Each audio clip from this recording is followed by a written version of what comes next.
Salut tout le monde, je fais ce petit monologue avant de mettre donc la vidéo de cette session de 11h20 sur le pôle mécanique de Alès, parce que j'estime que ça le mérite, hein, après 8 mois d'arrêt, chose jamais vue hein, sur mes plus de 10 ans de circuit mensuel, pour informer et tenir au courant ceux qui le savent déjà, les habitués de ma chaîne, mais aussi ceux qui passeraient par cette vidéo par hasard, hein. Donc 8 mois d'arrêt imposé, puisque début février, mon bon vieux F4R, du moins le bon vieux F4R de ma pistarde a cassé, pas sur le circuit de Alès, sur le circuit du Luc, un traumatisme quand on roule, donc je vais refaire un petit point. Je ne peux pas vraiment lui en vouloir d'avoir cassé, hein. Il faut voir quand même le vécu hein, avant cette casse, hein. Il avait donc 24 ans, pratiquement, plus de 178 000 km, dont c'est plus de 10 dernières années du circuit quasi tous les mois. Alors pas des journées entières, mais quand même du circuit, et c'est pas pour me promener et regarder mes vidéos, hein, puisque je partage tout sur ça depuis toute la vie sur ma Clio depuis 14 ans. Il était dans son jus, malgré un entretien régulier, des prises de compression régulières, je faisais attention, quoi. Mais voilà, quoi, il a cassé, c'est un fait, je pouvais... Et je lui en veux pas vraiment. Donc la casse, dont vous voyez certaines des grandes photos en même temps que je parle, est arrivée au tout début de février 2024. Hein. J'allais tourner une demi-journée sur le Luc. J'ai eu le temps juste de faire un tour et demi de lancement, et dès mon tour proprement lancé, ben, même pas, hein, à l'entame de ce tour, de ce second tour, le moteur a cassé. C'est dommage parce que j'avais monté juste avant les triangles de Ragnotti, puisque je ne trouvais pas les triangles de Clio de Cup X65, pour avoir la chasse à 3 et quelques au lieu de 1 et quelques des triangles stock de la Clio de Cup, que de la Clio de RS, qui était montée donc sur ma pistarde. Ben, j'aurais même pas eu le temps de les tester à cette époque-là. Donc dans les faits, après je me suis lancé à trouver autour de chez moi hein, un préparateur qui acceptait de me refaire le moteur, et à quel prix surtout, parce que moi je suis pas riche, hein, pas très riche, donc j'allais automatiquement devoir faire un petit crédit. Je vais pas le nommer, mais j'en ai trouvé un sur Nîmes qui m'a refait le moteur. Vous voyez la liste de ce qu'il fait pour 2900 €, je vous la mets là, je cache rien. Et donc moi il faut quand même rajouter 600 €, donc en tout j'en ai eu pour 3500 €, parce que j'ai choisi une option qu'il propose de fiabilisation du vilebrequin, traitement thermique, et surtout une usine, il le fait usiner de manière à ce que le huilage se fasse sur 360 degrés. Donc cette option là qui est quand même assez utile pour un usage track day, mais donc pas compétition officielle, mais c'est tout comme, je l'ai choisi, donc moi j'en ai eu pour 3500 €. Le moteur, j'ai fait le rodage, donc 1150 bornes à 3000 tours maximum. Arrivé à cette fin, il me reste un peu d'argent de ce crédit. C'est là où je vais en venir. C'est que je me suis dit, purée Bruno, ça fait maintenant 11 ans bientôt que tu tournes. Je suis arrivé à mes limites de la voiture et de moi, puisque le châssis est fini et il me reste plus qu'à optimiser à la limite le moteur. Et en mode Clio de Cup X65, le châssis, hein. La caisse est bien allégée au summum qu'elle puisse être allégée.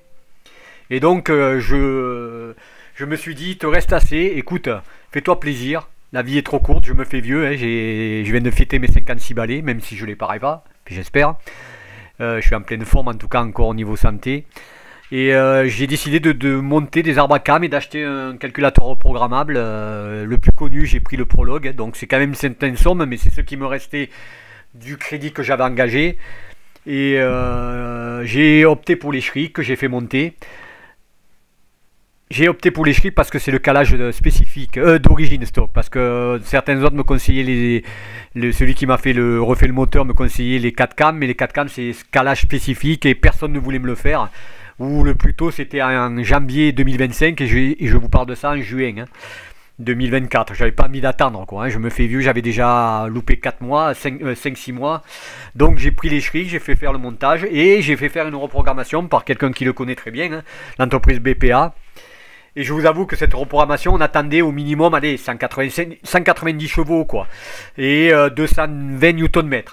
Et bien là, ça a été une grosse déception. Je vous le dis ouvertement. Le moteur tourne, mais il n'a pas les watts que j'attendais à la base. Puisque maximum, on va dire qu'en puissance, il a 178 à 180 chevaux, puisque le banc est plus ou moins, il me l'a dit, plus ou moins pessimiste. Donc on va dire 180 chevaux, seulement si je puis dire. par rapport au 190 qui était attendu, voire 195, et c'est surtout le couple qui est décevant, puisque j'avais 201 environ à l'ancienne, avant la casse, et là j'avais que 206 Nm, là où on attend 220 quoi, au minimum. Donc pourquoi? Ben, selon le reprogrammeur qui est aussi qui fait un peu tout et qui prépare des moteurs et tout. D'ailleurs, je l'avais vu à lui en premier, mais impossible de le joindre, il était trop occupé. Ça pourrait venir du fait aussi que, malheureusement, dans la liste que je vous ai mis tout à l'heure, et que je vous remets là, il y a arrivé à 178 000 bornes de vie dure comme avait mon moteur, les pistons, les jupes sont plus ou moins écrasées, voire, j'espère qu'il a changé les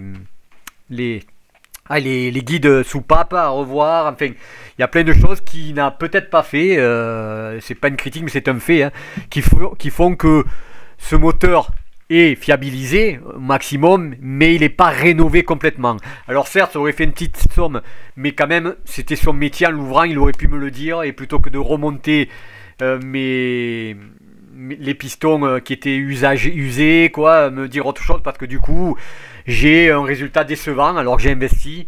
Alors, décevant, je vais le dire différemment, parce que j'ai quand même, je passe régulièrement au banc ma Clio, et la dernière fois que je l'ai passé, le hasard a voulu que ce soit en mars 2023, donc un peu moins d'un an avant la casse.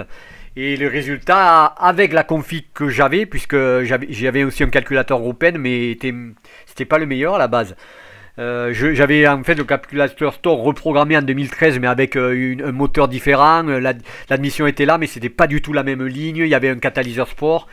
Et ça m'avait donné un résultat assez piètre quand même, hein. Prouve qu'il y a déjà un an avant la casse, il commençait à fatiguer, puisque si je faisais référence à ce banc, c'était 165 chevaux seulement. Donc là, je passe à 179, 180, allez, entre 178 et 180, c'est quand même net mieux. C'est pas les 190 que j'espérais ou les 195 au mieux, mais c'est quand même mieux que les 165. Par contre, le couple, à l'époque, j'avais quand même 200 Nm. Et là, je gagne que 5-6 Nm, quoi. C'est pas énorme. Donc effectivement, j'ai profité de l'Arbacam pour moi apporter une sécurisation que m'avait donné une connaissance. J'avoue que ça venait pas de moi. J'ai monté des linguets que je vous mets en photo là, qui sont clipsés sur les poussoirs, alors que d'origine ils sont juste posés, hein, ils sont fous comme on dit. J'ai fait cette sécurisation, mais j'ai pas été jusqu'à regarder l'état des pistons. Je faisais confiance à celui qui m'a refait le moteur, quoi. Et là, l'idéal serait bien sûr que je le redépose, que je le donne à quelqu'un qui me regarde, qui me dit voilà, faut changer les pistons, faut peut-être remettre des tiges guides plus neufs ou à meilleure forme, mais j'ai pas les sous, quoi, hein. Je lance un appel, hein, s'il y a un gros sponsor, hein, je commence à avoir des vues sur ma chaîne, à avoir bientôt 7000 abonnés, à avoir des dizaines de milliers de vues par mois.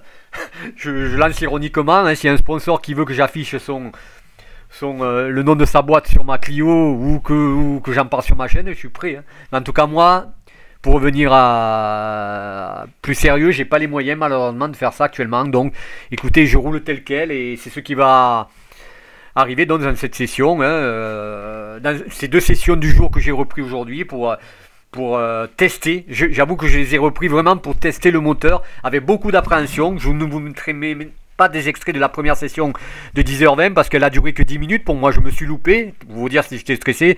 Et j'avoue que l'écoute du moteur, parce que ça traumatise quand même, le moteur qui casse. Et bon, maintenant, j'avais confiance, mais je voulais l'écouter. Et puis surtout, aussi, reprise en main de ma voiture, quand même 8 mois, d'un châssis qui, je vous rappelle, a des réactions différentes, et je le connais sur le millimètre carré de peau, hein, mon ancien châssis, puisque j'ai monté ces fameux triangles qui apportent une chasse bien supérieure.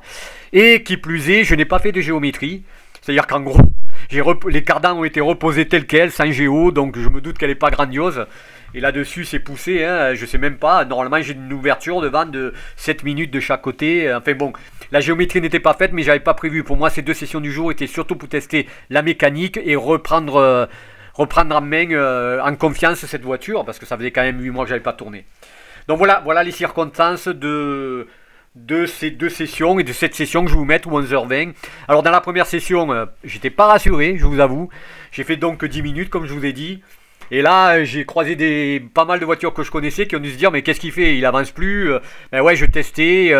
J'ai ressenti une différence avec la chasse malgré la géométrie pas refaite. Donc il va falloir que je la refasse faire la chasse qui passe quand même à 3 et quelques de mémoire avec les triangles que j'ai qui sont ceux de la Ragnotti puisque j'ai pas trouvé ceux de la Clio de Cup X65 et elle est à 1 et quelques seulement avec ceux de la RS1. Donc déjà le châssis, il a fallu que j'appréhende et au début j'avais pas trop confiance et puis à l'écoute du moteur, je vous avoue, hein, j'avais peur, hein. Il y a deux virages par exemple dans cette première session où je suis normalement en 2, là je me mettrais en 3. Je me mettais en 3. Et ça ira mieux dans les 2 derniers tours de cette première session. Je vais prendre un peu plus confiance. Et là, vous allez voir, donc dans la deuxième et ultime session, je vais me lancer de plus en plus. Au début, plus vite, puisque je reprends confiance en ma voiture. Même si la Géo n'est pas parfaite, je le ressens. Elle est quand même là. C'est quand même le rail habituel. Et puis, je commence à étudier ce nouveau moteur qui... Alors, je dirais pas que j'ai plus de puissance. Oui, je ressens un peu plus la puissance. Au régime, je la sens. La preuve en est. Mais comme m'a dit BPA, roule comme ça. Pour l'instant, si tu n'as pas l'argent, je n'ai pas l'argent pour changer les pistons et tout ça. Et tu verras que quand même, tu verras un net mieux. Déjà, si je fais confiance, il y a 13 chevaux, à 13 à 15 chevaux de plus. Les 180, j'avais 165. Et ensuite, c'est malheureusement le couple qui, lui, n'est pas grandiose, puisqu'il est à 206 au lieu de 201. Hein. Mais bon, il y a une petite différence en mieux. Et puis surtout, il y a la longe, parce qu'il il m'a mis le coupe régime moteur à 7800 tours. Alors je vous avoue que j'ai jamais été. Je faisais gaffe, moi j'étais à 7002 à l'oreille comme à mon habitude, sauf que j'ai constaté, je connais les voitures qui sont là avec les 165 chevaux. Je sais maintenant, il y a des voitures que je doublais dans le sinueux, mais qui me redistançaient dans les moins de petites lignes droites. Et là, je peux vous dire qu'il avait raison, mais il me dit, ça va te donner plus d'allonge. J'ai monté jusqu'à 7004, 7005 sans problème. Et ça m'a permis d'être au cul de voitures qui, il y a encore 8 mois avant la casse, me distançaient en ligne droite.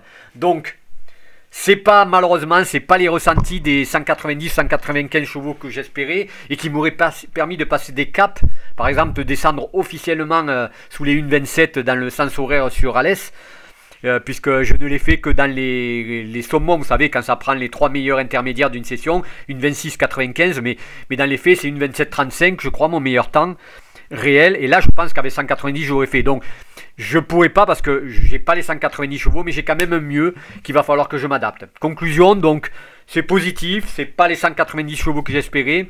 Moi j'ai repris, surtout vous le verrez dans cette session, au fur et à mesure, confiance en ma voiture. Elle est pas au summum, moi non plus, j'ai pas retrouvé encore la confiance que j'avais il y a 8 mois et ces 10 dernières années, mais ça va venir. J'en tire du positif malgré tout, quoi. Malgré le fait que malheureusement j'ai investi pour avoir 190 chevaux et je les ai pas. J'en ai 10 à 12 de moins, quoi.